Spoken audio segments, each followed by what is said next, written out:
Salut tout le monde, j'espère que vous m'entendez bien. J'ai 2 jours de retard sur mon weekly. La semaine a été un peu chargée et je pars en vacances 2 semaines, donc ce sera le dernier avant quelques temps, mais tout va bien. J'espère que vous avez encore kiffé l'épisode 2.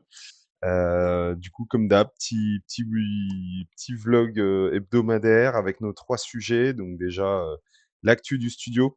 On a deux choses intéressantes. Je vous avais dit, je crois, dans l'épisode ou l'épisode d'avant, qu'on lançait des ads sur Reactive, notre outil de LinkedIn Automation.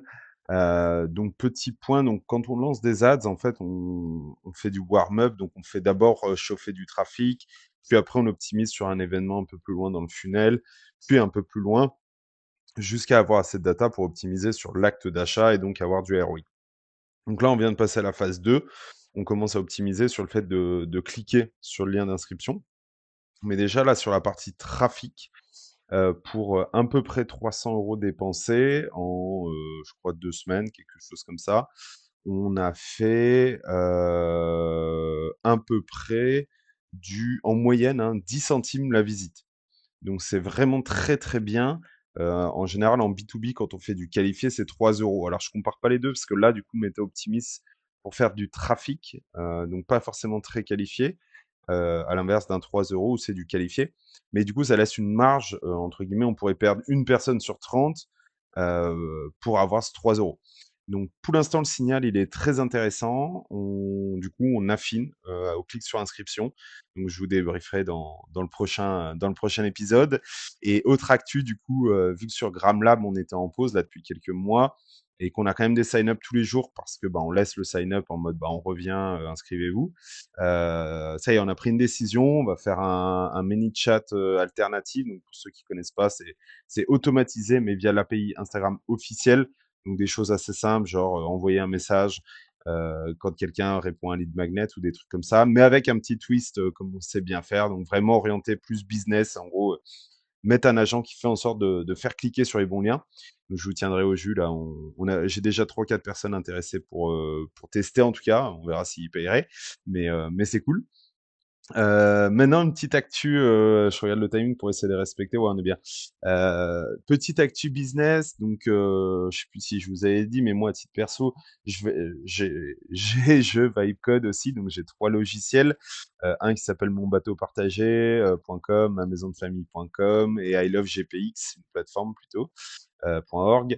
Et en fait, ça a plusieurs intérêts. Un, parce que c'est des choses qui, moi, m'intéressent ou rendent service sur des personnes que je connais. Et également, bah, ça me met le pied à l'étrier sur le vibe coding. Donc ça a plusieurs mois, hein. Mais du coup, par rapport à ça, Lovable vient d'annoncer qu'il mixait en fait tous ces sortes de crédits entre le hosting, le processing IA et le processing de dev. Et en fait, c'est quelque chose, je crois que j'en ai parlé dans le premier épisode, mais en fait, c'est le piège du vibe coding parce qu'en fait, plus vous allez construire votre projet, plus à chaque fois que vous allez vouloir modifier quelque chose, ça va prendre de temps et donc ça va consommer de crédit. Moi, je le vois entre le tout début où limite pour, je sais pas, 25 crédits, Lovable, vous pouvez presque avoir un SaaS complet, donc vous dites: «Incroyable» et après là, chaque modif, moi, me coûte quasi 5 crédits, parce qu'il doit reprocesser tout le projet, comprendre toutes les dépendances et en plus, il fait des erreurs. Donc en fait, c'est là où je comprends aussi les effets de tendance. Ford là qui vient d'annoncer hier réembaucher, je crois, 350 ingénieurs qu'il avait licenciés. C'est qu'en fait, plus vous êtes gros, plus en fait le coût d'IA est énorme parce que à chaque fois, après vous pouvez mettre des infrastructures, des rags et tout, mais on n'est pas là pour rentrer dans le détail. Mais en gros, plus vous êtes gros, plus chaque demande que vous faites nécessite de actualiser la compréhension de l'ensemble qui est là. Donc ça aussi, c'est un point, enfin, c'est un espèce de piège où en gros, bah, vous commencez, vous dites trop bien, et après, plus vous grossissez, bah, plus en fait, ça devient immaintenable. Donc c'est là où moi, j'ai plutôt la conviction que dans un futur proche, alors peut-être ça créera d'autant plus d'inégalités entre ceux qui peuvent payer ça, parce que d'un côté, c'est vrai que c'est ouf, pour 5 crédits, il peut passer une feature entière. En vrai, c'est rien. Mais on voit aussi jusqu'à où ça va aller. Donc peut-être que ça créera encore plus d'inégalités dans le monde, dans le sens où, bah, de plus en plus, enfin, ceux qui pourront accepteront de payer de plus en plus cher tout le temps, et à l'inverse, les autres, entre guillemets, ne l'utiliseront que de façon partielle et pas forcément en full autonomie comme ça, où on laisse, limite tout gérer la boîte tout seul. Et c'est là où je serais curieux de voir un peu les boîtes AI driven, comment elles se sont structurées, puisque elles sont basées tous sur les LLM et tout, donc ça va être assez intéressant de voir là dans les, je sais pas, je l'estime à 6-9 mois, les restructurations qui vont arriver. Donc voilà pour la petite actu et pour un petit conseil, growth tips ou en tout cas un sujet sur le growth. Vu que je me suis plongé dans Meta, c'est peut-être un bon moment de vous rappeler également que si vous tapez sur Google Library Meta Ads, vous prenez le premier lien qui s'appelle Ad Library. Et en fait, dessus, vous allez pouvoir choisir, rechercher des publicités, donc soit dans une zone géographique, soit partout. Donc vous pouvez choisir partout. Vous prenez une catégorie publicitaire, par exemple toutes les publicités, et vous tapez, j'en sais rien, je sais pas, par exemple Lemlist, qu'on connaît probablement tous, et vous avez dans la liste déroulante annonceur Lemlist. On peut le faire là en live.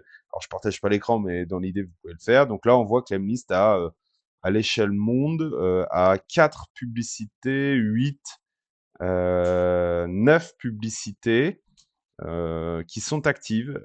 Donc après, ça peut être des super façons pour vous euh, de vous inspirer pour faire des créas et également peut-être voir vos concurrents ce qu'ils font et potentiellement faire la même chose vous ou vous en inspirer, etc.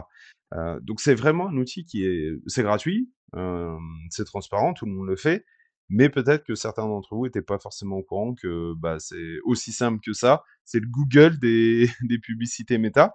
Et ce qui est intéressant, c'est qu'il montre également, il y a un petit filtre, mais celles qui sont inactives ou actives du coup.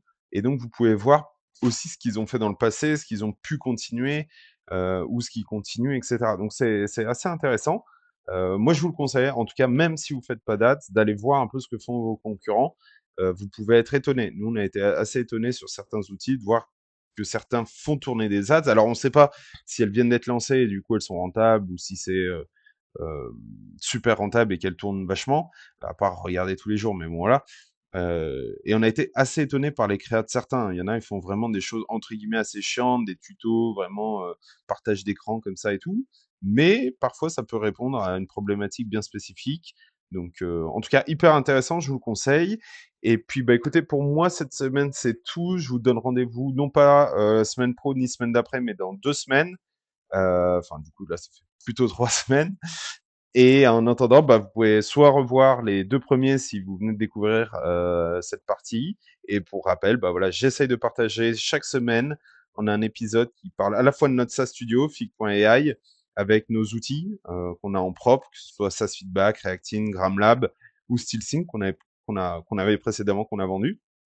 Mais à la fois notre SaaS Studio en tant que prestat de service, où on fait des SaaS, des plateformes, des apps, des agents, des outils de process pour des entrepreneurs, soit qui ont déjà réussi et qui veulent un product, soit pour des grands groupes qui veulent des choses très spécifiques et ils font appel à un squad. Et puis après, on a un petit podcast à côté, mais il est vraiment très spécifique sur ce mix entre service et SaaS. Donc voilà, en tout cas, ça se passe bien. Je suis content de vous partager tout ça. Et puis, on se dit à dans 2 semaines et profitez bien de l'été. Ciao.